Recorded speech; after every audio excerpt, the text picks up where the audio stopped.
Hello à tous, bienvenue dans le tout premier hors-série du Social Club. Aujourd'hui, on va parler du Qatar et de cette fameuse Coupe du Monde de la honte. Générique? Hey, si ce milieu te brise à mort, c'est pas que ton destin, c'est de prendre cher. La drogue un paradis seulement danger quand tu prends le jet d'un étranger. Ta maladie mal existant, quoi c'est pourquoi ton existence te brise tant. À l'abri de ta triste enfance, tu parais distante quand t'es dans tes prises d'enfance. Alors aujourd'hui, on se retrouve pour parler du Qatar, hein, mettons les pieds dans le plat directement, et de cette fameuse Coupe du Monde de la honte qui a lieu au moment où je suis en train de vous parler d'ailleurs. Pourquoi est-ce que ça fait autant jaser? Tout d'abord, petite mise en contexte. Alors le Qatar, c'est un petit émirat arabe du coup, qui est sur la péninsule arabique, juste au-dessus de l'Arabie Saoudite, et vraiment enclavé pour le coup. Ça fait plus ou moins la taille de la Corse, et je crois qu'ils ont pris leur indépendance, allez, de tête comme ça en 68. Avant cela, ils étaient sous protectorat britannique. Alors le Qatar, c'est un petit État de base, hein, peuplé de simples bédouins, voilà, pour parler un peu cliché. Un jour de 1940, ils découvrirent ce qui fit d'eux, je dirais, une puissance mondiale maintenant, hein, malgré leur petite taille. Alors, le Qatar est du coup, indépendant depuis 1968, et vite devenu, je dirais, l'État avec la population la plus riche du monde, en tout cas. Population d'ailleurs qatari qui ne représente que 10% de la population sur le territoire du Qatar. Ce pays, c'est la hantise des identitaires. Et ouais, je le chuchote pour pas me faire striker. Et c'est donc géré d'une main de fer par l'émir Tamim Ben Hamad Al Thani, qui est aussi d'ailleurs le propriétaire du club de la capitale Paris Saint-Germain. Et c'est donc un royaume islamique. Alors, pourquoi le Qatar fait autant parler? Parce que, comme vous le savez, en ce moment se déroule la Coupe du Monde là-bas, du coup. Et cette Coupe du Monde est la Coupe du Monde la plus controversée à ce jour. Je crois que j'ai jamais vu autant d'articles contre une Coupe du Monde. Et j'ai décidé de me pencher un peu plus là-dessus. Et j'avais pour but de base, hein, à vrai dire, de faire un épisode hors série pareil du Social Club sur le Qatar, mais de les défoncer, voilà, de suivre la vibe un peu. Mais voilà, en creusant un petit peu plus sur ce pays, euh, j'ai trouvé quelques arguments qui peuvent atténuer les accusations à leur encontre. Je vais vous expliquer pourquoi tout de suite. Alors, avant que je démarre mon monologue, hein, pensez à vous abonner pour ceux qui ne sont pas abonnés, hein, puisqu'il y a des abonnés qui regardent déjà. Vous êtes un peu plus de 700 et je vous en remercie énormément. Likez et commentez si vous n'êtes pas d'accord avec moi ou si vous voulez tout simplement donner de la force. C'est toujours un plaisir de vous lire. Alors, on va parler de toutes les polémiques une par une et je vais vous expliquer pourquoi c'est pas tant des polémiques que ça. On y va? Let's go. Alors déjà, première polémique, la fameuse attribution. Tout le monde à l'époque, en 2010, était choqué qu'un petit État comme le Qatar, qui faisait quand même face aux États-Unis, hein, en tant que principal concurrent, ait raflé la Coupe du Monde. Mais et derrière, tout le monde est tombé sur peut-être une corruption qui aurait été opérée en backstage par le dit Qatar. Ils auraient acheté des voix, fait du chantage à des chefs d'État. Enfin bref, on a eu le droit à un peu toutes les théories. Aucune preuve concrète n'a été donnée à ce jour d'ailleurs. Même si il y a des éléments quand même assez douteux, je dois l'avouer. Alors, Mon point de vue là-dessus, c'est que le Qatar a juste fait comme tous les États quand ils sont en lice pour organiser ce genre d'événements, que ce soit la Coupe du Monde, les Jeux Olympiques, enfin bref, tous ces gros événements.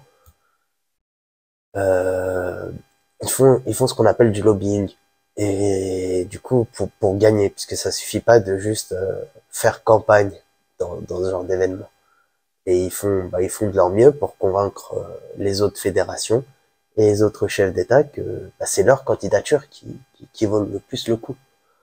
Euh, et c'est ce que le Qatar a fait. Comment ils s'y sont pris pour faire leur lobbying? Tout d'abord, ils se sont payés Zidane, hein, notre Zizou national, pour leur campagne, pas de pub, du coup, pour leur spot de campagne. Et aussi, l'écologiste Yann Arthus Bertrand, qui a notamment réalisé le film Home, pour promouvoir l'aspect écologique de cette Coupe du Monde, car au départ, hein, ils avaient annoncé qu'ils auraient la première Coupe du Monde énergétiquement neutre. Et à vrai dire, c'est à moitié vrai là-dessus d'ailleurs. On va y revenir aussi. Tout d'abord, ce que les médias ont dit, c'est que grosso merdo, hein, le Qatar aurait acheté plusieurs voix et aurait fait notamment un gros forcing auprès de Platini, enfin auprès de Nicolas Sarkozy, pour qu'il force un peu la main à Michel Platini afin qu'il vote pour le Qatar. Les faits, et uniquement les faits pour le coup. Pour ma part, je pense tout simplement que Platini a été convaincu par l'argument de l'argent. D'ailleurs, cet argument va ressortir souvent puisque le Qatar, en fait, c'est argent illimité. Voilà, ils ont fait le cheat code GTA argent illimité grâce à leur vente pétrolière et, gazière d'ailleurs depuis peu. Et, et grâce à tout ça, ils ont la population la plus riche du monde et ils envoient leur oseille un peu partout. Et du coup, pour moi, comment ils ont convaincu Platini de voter pour eux, tout simplement? Le Qatar possède une énorme branche de tout ce qui est télévision, radio, médias, etc. Leur service public audiovisuel est très chaud, très très très très chaud, avec notamment le groupe Al Jazeera. Et à l'époque, ils avaient une chaîne qui est devenue depuis beIN Sport, qui s'appelait Al Jazeera Sport, et qui diffusait tous les matchs de foot, etc., dans le monde arabe. Et c'était déjà diffusé dans toutes les langues. C'était diffusé en français, en anglais, en arabe notamment, et aussi en espagnol, mais je suis pas très sûr pour l'espagnol, malgré que ce soit destiné au monde arabe, car c'était aussi pour leurs expatriés du coup. Car il n'y a pas que des travailleurs clandestins, je dirais, exploités au Qatar. Les expats européens, notamment, qui travaillent dans le monde arabe, hein, que ce soit dans le monde de la finance, dans le domaine de la finance, de la tech, voire de la science, ces pays-là ont une croissance phénoménale. Et surtout, ils présentent des conditions fiscales avantageuses. Mais bref, je m'éparpille. Al Jazeera Sport débarqua en France donc en 2012 sous le nom de beIN Sport à un prix défiant toute concurrence à l'époque, puisque pour à son lancement, je crois 11 ou 12 euros, on avait l'intégralité de Euro, Coupe du Monde, etc. Presque toute la Ligue des Champions, qui était sur Canal Plus à 50 balles par mois en face à l'époque. La moitié de la Ligue 1, enfin bref, la plupart des championnats européens. Je crois qu'il y avait que l'Angleterre qui diffusait pas. Enfin, c'était du jamais vu en offre de foot et à un prix très agressif. Ça rappelle un peu quand Free avait débarqué sur le marché de la téléphonie mobile. Mais bref. Et en achetant les droits TV, notamment de la Ligue des Champions, donc ce qui intéressait le plus Michel Platini, à des prix mais énormes, puisqu'ils n'ont pas débarqué qu'en France, hein, ils ont débarqué en Espagne, crois qu'au Royaume-Uni, ils ont bidé, ils ont essayé, mais ils ont bidé. Et sinon, enfin bref, ils sont un peu partout dans l'Europe, ça, je vous laisse vous renseigner là-dessus. Et voir dans le monde même, puisque je sais qu'aux États-Unis, ils ont raflé pas mal même de leurs sports nationaux, et on sait que aux États-Unis, basket et football américain, par exemple, normalement, ils ont leurs diffuseurs sportifs, hein, et eux, ils sont arrivés, ils ont cassé complètement ça. Et avec les mêmes méthodes d'ailleurs. Pour ça, sûrement que même la Confédération américaine a dû voter pour eux, mais ça, je j'ai pas le détail des votes là devant ma tronche.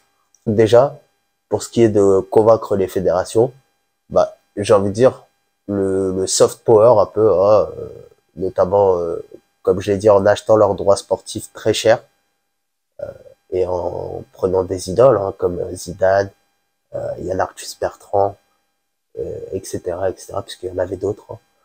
Hein. Forcément, ça a du poids et ça donne de la crédibilité à leur candidature.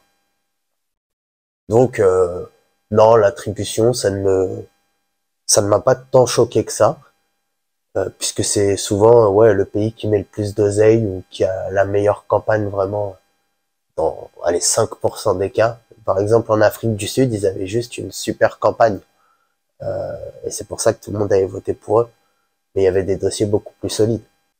Et le fait qu'il n'y ait jamais eu de Coupe du Monde en Afrique à l'époque, ça a peut-être aussi appuyé hein, cette décision. D'ailleurs, la seule Coupe du Monde où il y a eu assez de traces de suspicion pour que ça aille jusqu'à un jugement par un tribunal arbitral d'ailleurs à Genève, tribunal privé, c'était celle en Allemagne qui avait eu lieu en 2006, mais le jugement n'est pas allé jusqu'au bout. Voilà, pour la petite anecdote. Donc non, l'attribution, ça ne m'a pas tant choqué que ça, et c'est pas une raison de boycotter pour moi, ou même pour l'instant en tout cas, de descendre cette Coupe du Monde. Passons à l'argument suivant.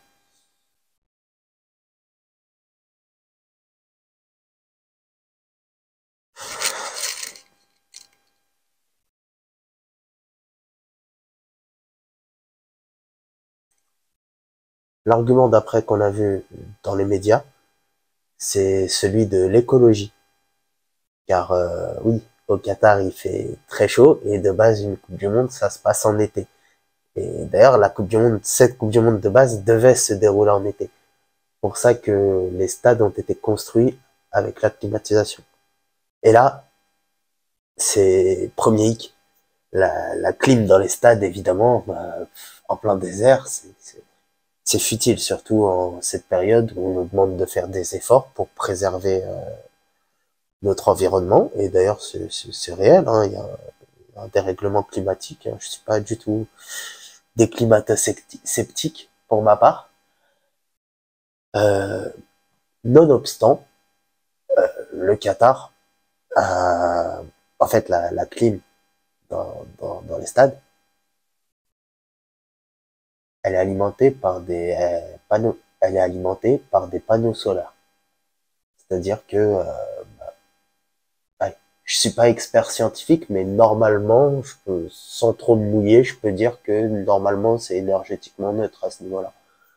Donc voilà, puisque le soleil en plein désert, hein, comme vous vous en doutez, c'est pas ce qui manque. C'est surtout un énorme gâchis d'argent en vrai par les Qataris, mais je pense que c'est une coutume de chez eux. Et, et ouais, quand il y a des gens qui crèvent la dalle, on peut trouver ça un peu ubuesque qu'on dépense autant d'argent dans un système pareil alors qu'on aurait pu tout simplement organiser cette Coupe du Monde ailleurs. Et ah oui, pour ceux qui disaient aussi par rapport à l'écologie, etc., au moins, c'est pas écologique parce qu'ils font des stades qui seront éphémères car ils vont les démonter, etc. Le seul stade qui sera démontable au Qatar, c'est le stade 974. Et bah, bizarrement, c'est un stade écolo, puisqu'il a été construit avec des containers, en fait. Donc, bah, recyclés, du coup, en grande partie. Et la plupart des matériaux qui ont été acheminés pour construire ce stade ont été acheminés dans les mêmes conteneurs qui servent à la construction du stade. La France va d'ailleurs jouer son match contre le Danemark dans ce stade. Et ce stade 974, normalement, devrait être offert derrière à la Tunisie. Donc stade démontable, oui, mais pour le coup, ça, je trouve même que c'est écolo. Par contre, et là, je trouve qu'on n'en parle pas assez justement parce que c'est un véritable problème écologique. Le véritable problème avec cette Coupe du Monde, c'est que tous les jours, il y a 160 vols aller-retour qui sont organisés par Qatar Airways pour accompagner les supporters dans les pays limitrophes du Qatar, que ce soit surtout l'Arabie Saoudite, hein. L'Arabie Saoudite et Israël notamment, car les supporters en fait ils peuvent pas tous se loger au Qatar. C'est super cher, hein, il y a clairement pas de petit Airbnb studio là-bas, hein, c'est que des hôtels de luxe presque. Et le supporter moyen, il a les moyens de s'acheter le billet d'avion et son billet pour aller voir le match, hein, parce que ça c'est des tarifs plus ou moins réglementés. Mais se payer un hôtel dans un gros building de Doha, c'est tellement ubuesque que c'est moins cher de se payer un aller-retour par exemple en Arabie Saoudite à Riyad pour y dormir et d'aller au stade la journée à Doha plutôt que de résider directement à Doha pendant tout leur séjour. Il y a même des forfaits qui ont été mis en place comme des passes Navigo mais d'avion. Enfin bref, c'est ça le véritable problème écologique autour de cette Coupe du Monde. Mais ça existe que depuis un mois ou deux. Et tout le monde disait déjà que c'était un désastre écologique il y a 10 ans. Qatar bashing. Ensuite, il y a les discriminations envers les personnes issues notamment, surtout, hein, de la communauté LGBT et l'incapacité pour les couples non mariés de prendre la même chambre d'hôtel, par exemple, s'ils veulent résider sur place. Or oui, le Qatar est un royaume islamique où la loi est basée sur la charia, grosso modo, donc la loi islamique. Ça ne les empêchait pas de concourir de base, hein, à l'obtention d'une Coupe du Monde, et ça ne choquait pas tant que ça l'Occident. Alors ça, c'est sur le papier. Mais dans les faits, le Qatar, c'est un pays plutôt ouvert par rapport aux autres monarchies islamiques ou même républiques islamiques, par rapport aux autres pays musulmans appliquant ce modèle en général au niveau de leur loi. En effet, oui, ils appliquent la peine de mort au Qatar, mais ils exécutent très peu. Par exemple, les deux dernières exécutions ont eu lieu en 2000, respectivement en 2001 et en 2021. Et en effet, l'homosexualité y est proscrite, car ouais, c'est un pays religieux. L'homosexualité est donc réprimée au Qatar, en particulier.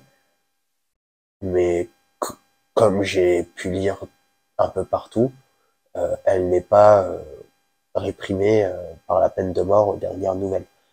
D'ailleurs, le Qatar n'a pour l'instant jamais condamné à mort d'homosexuels.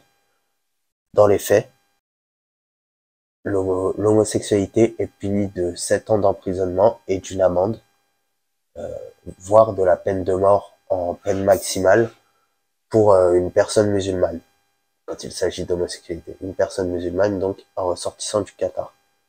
Car oui, dans les faits, il est très rare que cette loi soit vraiment appliquée à fond la caisse. Dans le sens où disons que déjà, au Qatar, quand t'es chez toi, t'es chez toi. Tu peux faire ce que tu veux, en vrai. Il y a personne, voilà. Mais au Qatar, il n'y a pas vraiment de condamnation actuelle là pour homosexualité. Nonobstant, les drapeaux LGBT ont été interdits au Qatar Et l'émir a demandé aux personnes issues de cette communauté de faire preuve, je cite, de discrétion. Je tiens à rajouter d'ailleurs que la FIFA interdit déjà tous les messages politiques dans les stades en général, depuis très longtemps. On se souvient que en Hongrie notamment, pendant l'Euro 2021, il y avait des joueurs qui avaient essayé de faire un coup pareil avec le drapeau LGBT. Et l'UEFA, là, pour le coup, c'est la fédération européenne, les avait prévenus que c'était interdit. Lors du discours d'ouverture notamment, et même s'il l'avait déjà rappelé maintes et maintes fois, l'émir avait déjà dit que l'État ferait preuve de, je cite pareil, tolérance pendant cette période de fête. Grosso modo, oui, au Qatar, l'homosexualité est réprimée, mais ils ont décidé de faire une pause pour accueillir les supporters du monde entier et donner une bonne image de leur pays, qui est à la fois hypocrite et à la fois respectable selon moi. Alors oui, il y a aussi le truc comme quoi ils ont financé des groupes djihadistes, terroristes et islamistes, et donc il fallait aussi boycotter la Coupe du Monde pour cela. Alors dans les faits, oui, c'est vrai. Et d'ailleurs là-dessus, il va falloir faire preuve d'un petit peu de nuance, même s'il s'agit encore une fois de terroristes islamistes, faut pas minimiser ça quand même. Mais voilà, des fois dans la vie, il faut faire preuve de nuance, il faut se pencher un peu plus sur les faits. Donc oui, dans les faits, le Qatar a notamment apporté une aide financière au front Al-Nosra en Syrie, qui sont des rebelles à Bachar el-Assad, pour le coup, mais aussi qui combattent Daesh. Daesh, l'État islamique, qui a notamment organisé les attentats du 13 novembre à Paris. Et qui se sont retrouvés même, d'ailleurs ironiquement, ce front Al-Nosra, allié de nos forces militaires françaises à l'époque qui sont allées combattre là-bas. Ils faisaient notamment du repérage pour les drones, pour qu'après la France fasse des frappes de drones sur eux. D'ailleurs, je vous mets un article de Jean-Marie Bourget, qui travaille pour Monde Afrique, dans la description, et là, il y aura une petite capture d'écran, sur cet étrange allié de la coalition internationale contre Daesh, notamment, qui a aidé à faire tomber l'État islamique, mais qui est quand même, il faut le dire, un groupe terroriste islamique. Donc oui, le Qatar a aidé financièrement le front Al-Nosra en Syrie, mais à peu près tout l'Occident était dans cette coalition internationale face à Bachar el-Assad sur un front, puis Daesh sur l'autre. Et il n'y a pas si longtemps que ça d'ailleurs.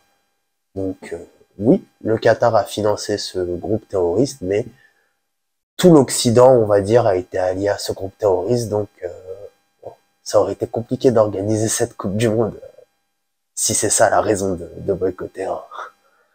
Ils ont aussi hébergé les talibans, qui ont repris l'Afghanistan avec fracas l'année dernière, et les ont assistés financièrement.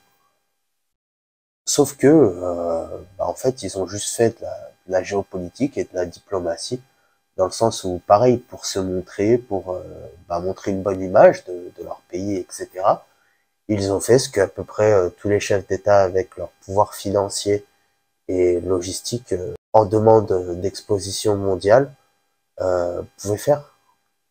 C'est-à-dire inviter Donald Trump et le chef des talibans, par exemple, pour des discussions, puis derrière faire en sorte que la transition entre le départ des Américains et le retour au pouvoir des talibans se passe entre guillemets le mieux possible.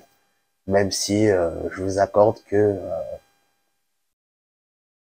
c'est pas le genre de personne avec qui j'aimerais discuter pour ma part. Il n'empêche que ils sont revenus au pouvoir sans violence chez eux, et donc ça part un peu grave en couille l'Afghanistan actuellement, mais à l'époque, ils avaient repris le pays sans violence et avec un accueil populaire, malgré quand même pas mal de gens qui voulaient se barrer. Et puis, le dernier scandale, c'est bien évidemment la mort de 6000 travailleurs immigrés qui auraient participé à la construction des stades au Qatar. Euh, c'est évidemment très triste déjà dans un premier temps. Et oui, du coup, la presse en a parlé en disant que c'est de l'esclavage moderne. Alors en effet, ça l'a été pendant très longtemps, puisqu'il y a un système en gros au Moyen-Orient spécifiquement qui s'appelle et dans les Émirats arabes et les royaumes arabes là-bas, hein, que ce soit Oman, Bahreïn, l'Arabie Saoudite, le Qatar, les Émirats arabes unis, etc., etc., etc. Ça s'appelle la kafala. La kafala, qu'est-ce que c'est? C'est que quand vous êtes un travailleur étranger qui venait travailler dans un de ces pays, votre patron, entre guillemets, vous possède. Dans le sens où c'est lui qui signe tout pour vous, que ce soit votre appartement, etc., etc., votre carte de crédit et tout, c'est lui qui fait tous les paplards pour vous. Et il garde vos papiers, votre passeport, etc. Au cas où que vous seriez recherché du jour au lendemain ou quoi, ou que vous vouliez vous tirer en vitesse du pays, bah, faut demander l'autorisation au boss. Donc oui, système d'esclavage moderne, quand même assez poussé pour le coup, le système de la kafala. Et bah, ces ouvriers, en plus de bosser sous 50 degrés, etc., hein, ce qui explique d'ailleurs le nombre de morts énorme, supposé d'ailleurs, puisque il n'y a aucun vrai chiffre officiel. On parle de 6000 morts un peu partout, mais il n'y a aucune source. Enfin, je veux dire, il n'y a aucune vraie étude poussée qui a été faite là-dessus. Et en plus de ça, ils ont été payés au lance-pierre pour la plupart, avec des salaires entre 150 et 400 euros mensuels. Sachant qu'au Qatar, la vie est super super chère. Et les étrangers vivaient dans des taudis. Ça c'est vrai, par contre, il y a eu une enquête d'envoyé spécial là-dessus et tout. Par exemple, ils avaient des frigos qui fonctionnaient pas. C'est pas ouf ça, pour conserver de la bouffe par exemple. Et bah, ils n'avaient pas les moyens de se nourrir correctement même, car bah, la vie est extrêmement chère au Qatar. Et si déjà en France, avec une vie bah, pas facile, on galère tous avec le SMIC, imaginez au Qatar vivre ou même vivre avec l'équivalent d'un SMIC français, ça suffit pas. Vivre avec entre 100 et 400 euros par mois. L'enfer. Et du coup, oui, ils ont travaillé dans des conditions horribles, payés au lance-pierre. Mais, puisqu'il y a un mais, il y a eu quand même des avancées. Pendant tout ce temps-là, ce laps de temps de 10 ans pendant lequel ils construisaient les stades, etc. Tout d'abord, le Qatar a aboli le système de kafala, c'est le premier État arabe à l'avoir fait. Et du coup, depuis 2016, la kafala a été abolie. Ça, c'est le premier point. Le second point, c'est qu'ils ont instauré un salaire minimum, je sais plus c'est combien. Ils ont augmenté considérablement les salaires, même si ce n'est toujours pas assez. Je tiens à le dire d'ailleurs. J'ai pas les chiffres là exacts, mais j'avais entendu parler la dernière fois des experts là-dessus. Euh, Ils sont toujours payés au lance-pierre, néanmoins. Là-dessus, j'aurais envie de répondre, faut être pragmatique dans la vie. Et clairement, partout en fait, sur tous les gros chantiers comme ça, bon peut-être pas à un nombre aussi élevé, parce que encore une fois on parle de 6000 morts peut-être, hein. Il y a des accidents en masse, des travailleurs clandestins payés au lance-pierre, etc. Mais dans tous les chantiers du monde, pour ce genre d'événement en fait. Donc pour moi oui, c'est dégueulasse et faut blâmer le Qatar sur ça, évidemment. Mais pour moi, en tout cas, c'est pas une raison non plus suffisante de boycotter. Enfin, bref.